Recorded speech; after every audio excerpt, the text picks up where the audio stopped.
Sugeng rawuh wonten ing channel Kinawi Krama. Assalamualaikum warahmatullahi wabarakatuh. Sugeng Rahayu. Pada video kali ini saya akan membahas tentang kutukan keris Empu Gandring. Tentunya kalian semua pasti tahu dan pernah menonton sinetron yang ditayangkan televisi nasional Indosiar, yaitu keris Empu Gandring. Mungkin sumber dari video ini belum dipastikan lengkap dan mungkin isinya tidak semua benar, tapi setidaknya kita sebagai orang Jawa setidaknya jadi sedikit tercerahkan dengan sejarah yang pernah ada. Keris Empu Gandring adalah senjata pusaka yang terkenal dalam riwayat berdirinya Kerajaan Singhasari di daerah Malang, Jawa Timur sekarang. Keris ini terkenal karena kutukannya yang memakan korban dari kalangan elit Singhasari termasuk pendiri dan pemakainya yaitu Ken Arok. Keris ini dibuat oleh seorang pandai besi yang dikenal sangat sakti yang bernama Empu Gandring. Atas pesanan Ken Arok, salah seorang tokoh penyamun yang menurut seorang Brahmana bernama Loh Gawe, dia adalah titisan Wisnu. Ken Arok memesan keris ini kepada Empu Gandring dengan waktu 1 malam saja, yang merupakan pekerjaan hampir mustahil dilakukan oleh para empu, gelar bagi seorang pandai besi yang sangat sakti pada masa itu. Namun Empu Gandring menyanggupinya dengan kekuatan gaib yang dimilikinya. Bahkan kekuatan tadi ditransfer ke dalam keris buatannya itu untuk menambah kemampuan dan kesaktian keris tersebut. Setelah selesai menjadi keris dengan bentuk dan wujud yang sempurna, bahkan memiliki kemampuan supranatural yang konon dikatakan melebihi keris pusaka lainnya masa itu. Tinggallah Empu Gandring menyelesaikan pekerjaannya membuat sarung keris tersebut. Namun belum lagi sarung tersebut selesai dibuat, Ken Arok datang mengambil keris tersebut yang menurutnya sudah 1 hari dan harus diambil. Kemudian Ken Arok menguji keris tersebut dan terakhir keris tersebut ditusukkannya pada Empu Gandring yang konon menurutnya tidak menepati janji, karena sarung keris itu belum selesai dibuat. Selebihnya bahkan dikatakan untuk menguji kemampuan keris tersebut melawan kekuatan supranatural si pembuat keris, yang justru disimpan dalam keris itu untuk menambah kemampuannya. Dalam keadaan sekarat, Empu Gandring mengeluarkan kutukan bahwa keris tersebut akan meminta korban nyawa 7 turunan dari Ken Arok. Dalam perjalanannya, keris ini terlibat dalam perselisihan dan pembunuhan elit kerajaan Singhasari yakni 1. Terbunuhnya Tunggul Ametung.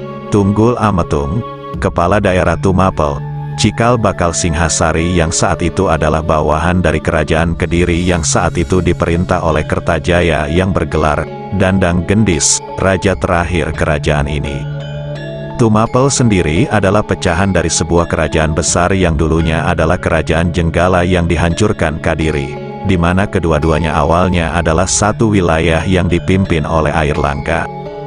Ken Arok membunuh Tunggul Ametung untuk mendapatkan istrinya yang cantik, yaitu Ken Dedes. Ken Arok sendiri saat itu adalah pegawai kepercayaan dari Tunggul Ametung yang sangat dipercaya. Latar belakang pembunuhan ini adalah karena Ken Arok mendengar dari Brahmana Loh Gawe bahwa barang siapa yang memperistri Ken Dedes akan menjadi raja dunia. Sebelum Ken Arok membunuh Tunggul Ametung, keris ini dipinjamkan kepada rekan kerjanya, yang bernama Kebo Ijo yang tertarik dengan keris itu dan selalu dibawa-bawanya kemana-mana untuk menarik perhatian umum. Bagi Ken Arok sendiri, peminjaman keris itu adalah sebagai siasat agar nanti yang dituduh oleh publik Tumapel adalah Kebo Ijo. Dalam kasus pembunuhan yang dirancang sendiri oleh Ken Arok, siasatnya berhasil dan hampir seluruh publik Tumapel termasuk beberapa pejabat percaya bahwa Kebo Ijo adalah tersangka pembunuhan Tunggul Ametung. Ken Arok yang saat itu adalah orang kepercayaan Tunggul Ametung langsung membunuh Kebo Ijo, yang konon dengan keris pusaka Empu Gandring itu. 2. Terbunuhnya Ken Arok. Setelah membunuh Tunggul Ametung, Ken Arok mengambil jabatannya, memperistri Ken Dedes yang saat itu sedang mengandung dan memperluas pengaruh Tumapel sehingga akhirnya mampu menghancurkan kerajaan Kediri. Ken Arok sendiri akhirnya mendirikan kerajaan Singhasari. Rupanya kasus pembunuhan ini tercium oleh Anusapati, anak Ken Dedes dengan Tunggul Ametung. Anusapati, yang diangkat anak oleh Ken Arok, mengetahui semua kejadian itu dari ibunya, Ken Dedes, dan Anusapati bertekad untuk menuntut balas. Anusapati akhirnya merancang pembalasan pembunuhan itu dengan menyuruh seorang pendekar sakti kepercayaannya, yaitu Ki Pengalasan. Pada saat menyendiri di kamar pusaka kerajaan, Ken Arok mengamati pusaka kerajaan yang dimilikinya. Salah satu pusaka yang dimilikinya adalah keris tanpa sarung buatan Empu Gandring yang dikenal sebagai keris Empu Gandring. Melihat ceceran darah pada keris tersebut, ia merasa ketakutan, terlebih-lebih terdengar suara gaib dari dalam keris tersebut yang meminta tumbal. Ia ingat kutukan Empu Gandring yang dibunuhnya, dan serta-merta membantingnya ke tanah sampai hancur berkeping-keping. Ia bermaksud memusnahkan keris pusaka tersebut. Namun ternyata keris tersebut melayang dan menghilang. Sementara Anusapati dan Ki Pengalasan merancang pembunuhan tersebut, tiba-tiba keris tersebut berada di tangan Anusapati. Anusapati menyerahkan keris kepada Ki Pengalasan yang menurut bahasa sekarang, bertugas sebagai eksekutor terhadap Ken Arok. Tugas itu dilaksanakannya, dan untuk menghilangkan jejak, Anusapati membunuh Ki Pengalasan dengan keris itu. Terbunuhnya Anusapati, Anusapati mengambil alih pemerintahan Ken Arok, tetapi tidak lama, karena Tojaya, putra Ken Arok dari Ken Umang, akhirnya mengetahui kasus pembunuhan itu, dan Tojaya pun menuntut balas. Tojaya mengadakan acara sabung ayam kerajaan yang sangat digemari Anusapati. Ketika Anusapati lengah, Tojaya mengambil keris Empu Gandring tersebut dan langsung membunuhnya di tempat. Tojaya membunuhnya berdasarkan hukuman di mana Anusapati diyakini membunuh Ken Arok. Setelah membunuh Anusapati, Tojaya mengangkat dirinya sebagai raja menggantikan Anusapati. Tojaya sendiri tidak lama memerintah.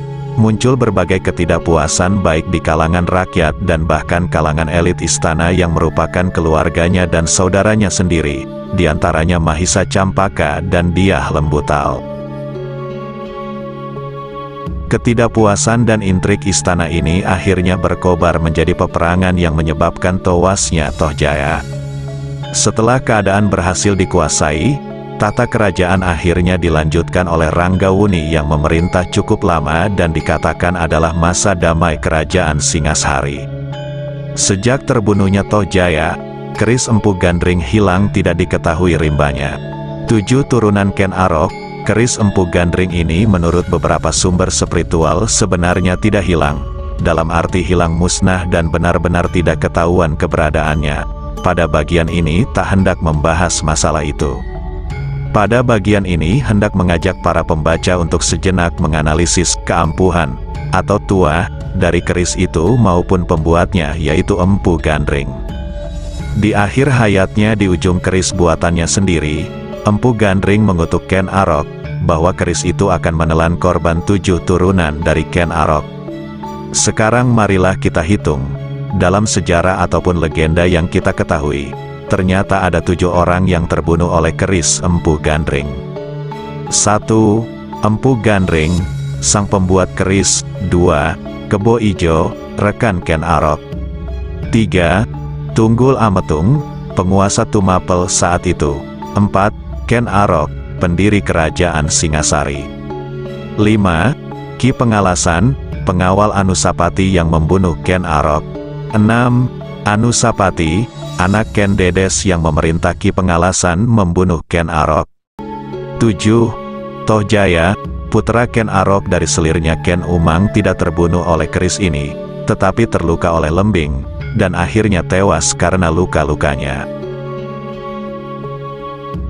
Satu lagi yang terakhir adalah Ken Dedes yang mati oleh keris itu, dan kemudian keris itu diambil oleh Raja Jawa yang memiliki kesaktian luar biasa untuk memusnahkan keris itu, dan dibuang ke kawah Gunung Kelut di Jawa Timur. Demikianlah tadi kisah kutukan keris Empu Gandring.